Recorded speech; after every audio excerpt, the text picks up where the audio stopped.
Hello students. बेटा, last time जब हमने कोई टॉपिक किया था तो उस टॉपिक का नाम था कैपेसिटर। ठीक है। और उस कैपेसिटर का कैपेसिटेंस भी हमने निकालना सीखा था। ठीक है। और उसकी टाइप्स के बारे में भी सीखा था। फिर से मैं आपको बता रहा हूं कि लास्ट टाइम हमने जो कैपेसिटर जो टॉपिक स्टार्ट किया था उसमें हमारी जो टाइप्स होती है कैपेसिटर की वो तीन प्रकार की हम लेके चले। वैसे तो मैंने डेफिनेशन से ही बता दिया था कि जो कैपेसिटर होता है वो एनी शेप का हो सकता है। ठीक है। तो लेकिन यहां पर हम बात कर रहे हैं there are three possible uniform shapes of the capacitor. ठीक है। जो हमें मार्केट में भी मिलता है। पैरेलल प्लेट कैपेसिटर मिलता है, स्फेरिकल कैपेसिटर मिलता है और सिलेंड्रिकल कैपेसिटर मिलता है। ठीक है। तो आज का जो हमारा टॉपिक रहेगा वो पैरेलल प्लेट कैपेसिटर, जिसकी फंक्शनिंग हमने पढ़ ली थी, प्रिंसिपल हमने पढ़ लिया था, तो उसका कैपेसिटेंस निकालना होगा। इसके अलावा इन दोनों का भी हम निकाल सकते हैं, बट ये सिलेबस में इंक्लूडेड नहीं है तो इसलिए मैं ये नहीं करवाऊंगा। ठीक है। तो आज का जो हमारा टॉपिक पहले वाला रहेगा वो रहेगा capacitance of parallel plate capacitor. तो capacitance of parallel plate capacitor के लिए हमें पहले कैपेसिटर को एनालाइज करना है। मान लिया हमारे पास ये पैरेलल प्लेट कैपेसिटर है जिसकी प्लेट्स के बीच की सेपरेशन डी है और ये जो एरिया ऑफ क्रॉस सेक्शन है इसका ए है।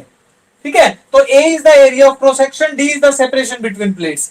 अब हम इसको क्यू चार्ज अगर देते हैं तो उससे क्या होगा, ये चार्ज इस प्लेट पर आएगा और ड्यू टू इंडक्शन आपको पता है यहां पर माइनस क्यू चार्ज सेटअप हो जाएगा। तो जब दोनों प्लेट्स पर equal and opposite charge setup होगा तो उसकी वजह से इन दोनों प्लेट्स के बीच में V is the potential difference created between the two plates and due to that potential difference electric field intensity between two plates क्या हो जाएगी, E हो जाएगी। वो हमने माना है। ठीक है।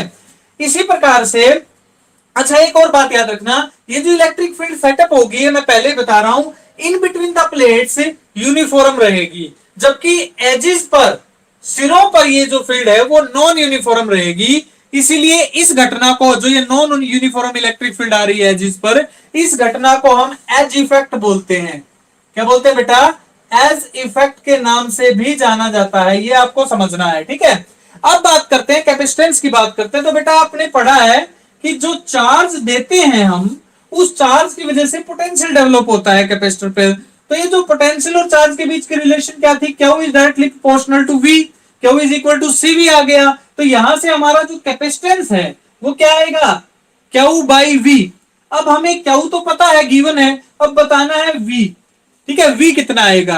अब आपको पता है बेटा ये बात भी कि जो इलेक्ट्रिक फील्ड है वो पहली बात तो एक parallel plate straight charge plate की वजह से वो कितनी होती है, सिग्मा अपॉन एप्सिलॉन नॉट। ये बात आपको पता है। ठीक है। अब दूसरी बात क्या है बेटा, यहां पर दूसरी बात क्या निकल कर आती है कि V क्या होता है। V क्या, पोटेंशियल। पोटेंशियल क्या होती है, electric field into D, separation दोनों के प्लेट्स के बीच की थी वो आ जाएगी, डी आ जाएगी। ठीक है। तो V is equal to E D. तो यहां से हम क्या लिखते हैं, sigma D upon epsilon naught. ये बात आपको समझ में आ गई। और इसी के साथ साथ आपको सिग्मा का भी पता है, ये क्या थी, surface charge density. Surface charge density कितना चार्ज डेवलप है, सरफेस चार्ज डेंसिटी को कैसे रिप्रेजेंट करके, चार्ज पर यूनिट एरिया। तो चार्ज पर यूनिट एरिया को यहां पर अगर हम पुट करते हैं तो यहां से हमें क्या पता चला कि V is equal to Q D by A into epsilon naught. इस वैल्यू को पुट करने से, ठीक है, तो ये क्यू किसकी वैल्यू आ गई, V की। अब हमें क्या निकालना है, हमें तो C निकालना है। तो C क्या, यहां से अगर हम बात करें C की तो C क्या आ जाएगा बेटा, Q upon Q D by epsilon naught into A. ये बात समझ में आ गई। क्यू से क्यू कैंसिल हो गया तो ये आ गया epsilon naught A by D. तो this is the relation for the capacitance of a parallel plate capacitor. ये बात आपको समझ में आ गई, क्लैरिफाई होगी यहां पर आपको। ठीक है। अब उस रिलेशन को ध्यान से देखिए बेटा, वहां पर हमें जो C मिला यानी कि जो कैपेसिटेंस मिला वो तीन फैक्टर्स पर डिपेंड कर रहा है। कौन कौन से तीन फैक्टर्स है बेटा, वो तीन फैक्टर्स है हमारे, देखिए ध्यान से। एक तो एरिया है, एक एप्सिलॉन नॉट है और एक हमारे पास क्या है, डी है, सेपरेशन बिटवीन प्लेट्स है। तो सी के बारे में अगर हम बात करें तो अगर वो एप्सिलॉन पर डिपेंड कर रहा है तो इसका मतलब नेचर पर डिपेंड कर रहा है। किसके नेचर पर, nature of medium used between two plates, plates के बीच में जो मीडियम यूज किया गया बेटा उसके नेचर पर डिपेंड करता है। यहां पर हमने एप्सिलॉन नॉट लिया है, इसका मतलब हमने इंसुलेटिंग नॉन क्या लिया, हमने एक इंसुलेटिंग मीडियम लिया है जिसको हम एयर भी बोल सकते हैं, वैक्यूम भी बोल सकते हैं। ठीक है, एप्सिलॉन नॉट वैक्यूम के लिए इस्तेमाल किया जाता है। अब हम बात करते हैं सी की, वो एरिया पे डिपेंड करता है। एरिया पे कैसे डिपेंड कर रहा है, डायरेक्टली प्रोपोर्शनल है। इसका मतलब अगर हम इसका ग्राफ बनाएं, किसका, एरिया का और कैपेसिटेंस का, तो क्या ग्राफ आएगा बेटा, स्ट्रेट लाइन ग्राफ आएगा, ये आएगा। यहां पर कंडीशन क्या है, D is fix, D fix है यहां पर। और इससे क्या पता चल रहा है, जैसे जैसे एरिया इंक्रीज होगा कैपेसिटेंस भी बढ़ेगा। ठीक है, और तीसरे जो रिलेशन है वो है डी पर। क्या शो हो रही है बेटा, इस ग्राफ को भी ध्यान से देखो। अगर हम डी के साथ ग्राफ बनाए कैपेसिटेंस का तो वो ग्राफ आएगा ऐसे। ठीक है, अब ये क्या बता रहा है, यहां पर एरिया फिक्स है। क्लियर होगी बात, यहां पे क्या पता चल रहा है, अगर डी बढ़ेगा तो कैपेसिटेंस डिक्रीज होगा। प्लेट्स दूर दूर होंगी, सेपरेशन ज्यादा लोगे तो कैपेसिटेंस डिक्रीज हो जाएगा। तो ये रिलेशन आपको पैरेलल प्लेट कैपेसिटर के बारे में समझ में आ गई। तो पैरेलल प्लेट कैपेसिटर आपको क्लियर हो गया होगा। ठीक है, अब बात क्या निकल कर आती है, यहां पर हमारा जो नया टॉपिक है वो ये कह रहा है कि भाई आपने पैरेलल प्लेट कैपेसिटर का कैपेसिटेंस निकाल लिया। आपने जब ये काम किया तो उस टाइम आपने एयर को as an insulating medium between two plates लिया था, जो कि हमने यहां से भी, अब मैं पैरेलल प्लेट कैपेसिटर का कैपेसिटेंस सी नॉट लिख रहा हूं, जिसकी definition epsilon naught A by D बनेगी। कब, जब हम एयर को between the two plates consider करते हैं। ठीक है, ये ले लीजिए बेटा, ये ले लीजिए, हमारे पास एक पैरेलल प्लेट कैपेसिटर ये है। यहां पर हमने चार्ज दिया, ये चार्ज क्यू चार्ज हमने गिवन, इंड्यूस चार्ज डेवलप हो गया यहां पर। तो इस प्रकार से कैपेसिटर बन गया, इलेक्ट्रिक फील्ड सेटअप होगी बेटा ई नोट। ठीक है, अब इन प्लेट्स के बीच में जब हम एयर लेंगे तो एप्सिलॉन नॉट यूज होगा। लेकिन अगर हम कोई डाइलेक्ट्रिक यूज कर लेते हैं, मान लिया मैंने इन दोनों प्लेट्स के बीच में टी थिकनेस का, ये बेटा ये जो टोटल डिस्टेंस है प्लेट्स के बीच में वो हमने डी मानी थी, ए इसका एरिया ऑफ क्रॉस सेक्शन माना था। तो बेटा टी थिकनेस का हमने क्या ले लिया, एक डाइलेक्ट्रिक ले लिया।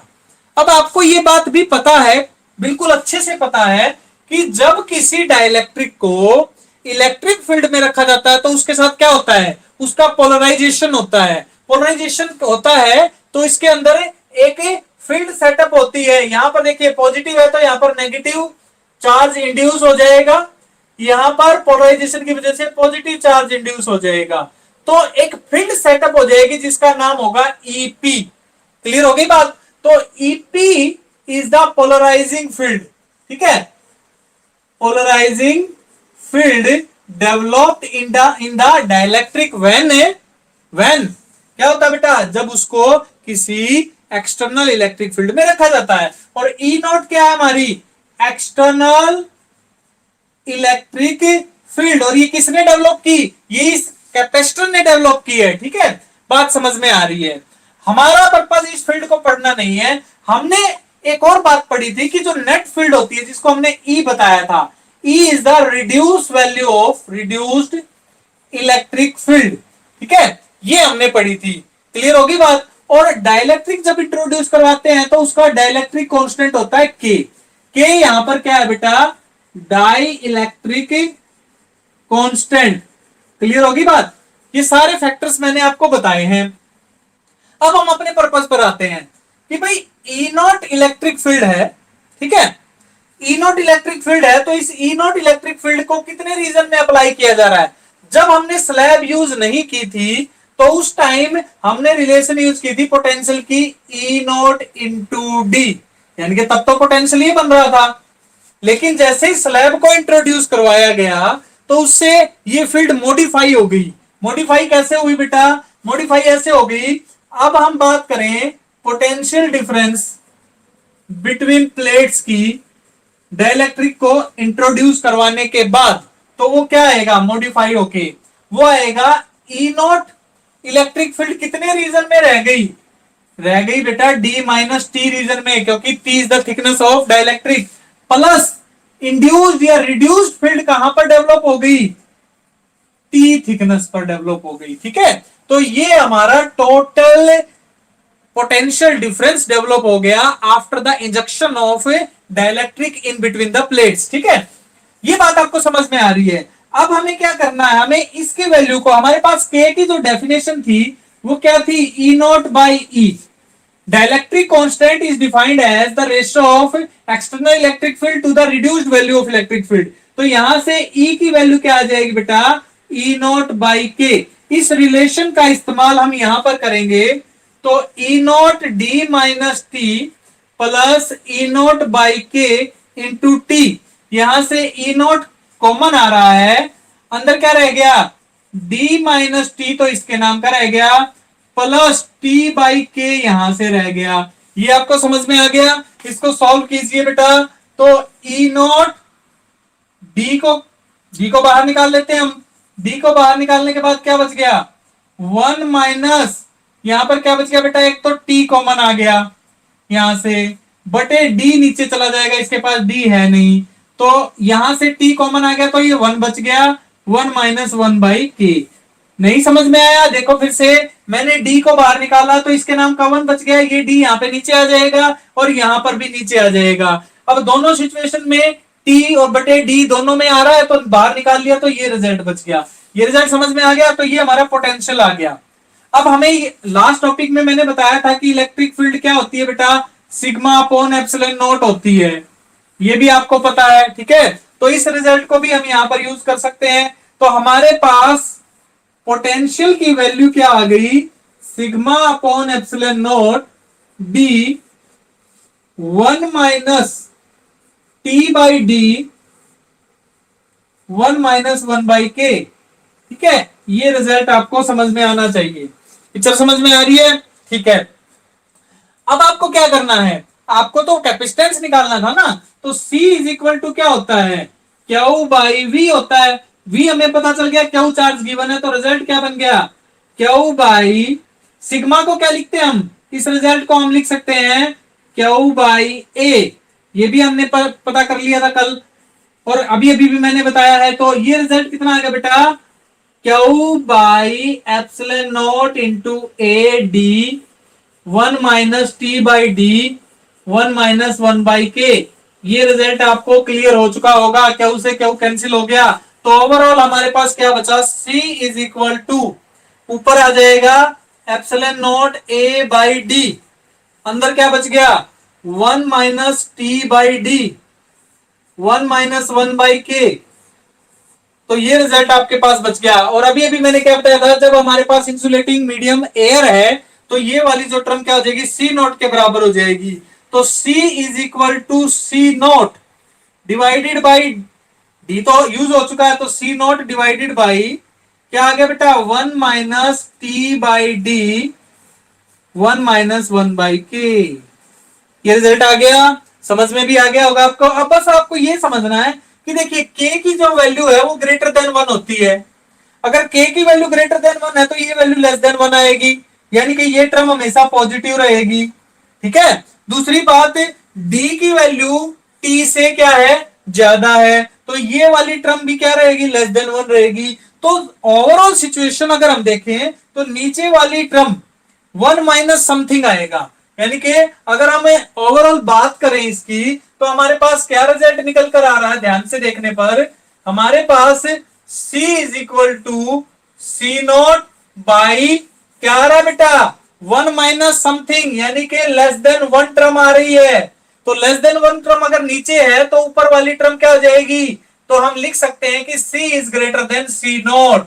ये बात आपको हमेशा याद रखनी है। जब किसी डाइलेक्ट्रिक मीडियम को इंट्रोड्यूस करवाया जाएगा, तो उससे कैपेसिटेंस बढ़ जाता है। ये बात आपको क्लैरिफाई हो गई है? यहां से मैंने आपको निकाल के भी बता दी। अब थोड़ा सा हम स्पेशल केस को डिस्कस कर लेते हैं यहां पर, टॉपिक को खत्म करने से पहले, कि अगर रिजल्ट क्या आया फिर से देख लो। C is equal to C naught upon 1 minus T by D 1 minus 1 by K, ये रिजल्ट आया बेटा।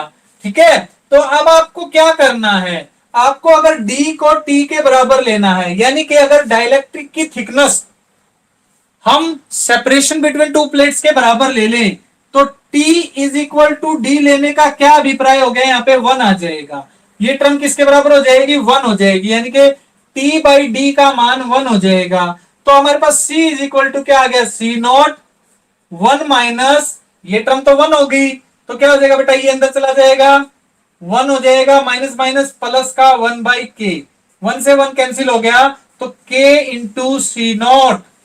डाइलेक्ट्रिक की अगर थिकनेस को प्लेट्स के सेपरेशन के बराबर ले लिया जाए तो हमारा जो कैपेसिटेंस है वो कितने गुना हो जाएगा, पहले वाले कैपेसिटेंस से के टाइम्स हो जाएगा। बेटा ये बात आपको याद रखनी है। तो कैपेसिटेंस हमेशा बढ़ता है, क्या करता है बेटा, बढ़ता है। और याद रखना अगर के की वैल्यू को 1 ले लिया जाए, के की वैल्यू को 1 ले लिया जाए, ग्रेटर देन 1 होती है ना, तो मिनिमम 1 वैल्यू अगर ले ली जाए तो हमारी ये वैल्यू 0 हो जाएगी।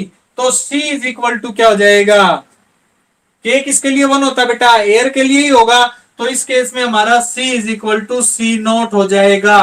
तो हमेशा याद रखना है कि capacitance of a parallel plate capacitor या तो किससे, सी नोट से ज्यादा होगा या सी नोट के बराबर होगा, सी नोट से कम नहीं हो सकता। तो ये आज का टॉपिक आपको समझ में आया, यहां तक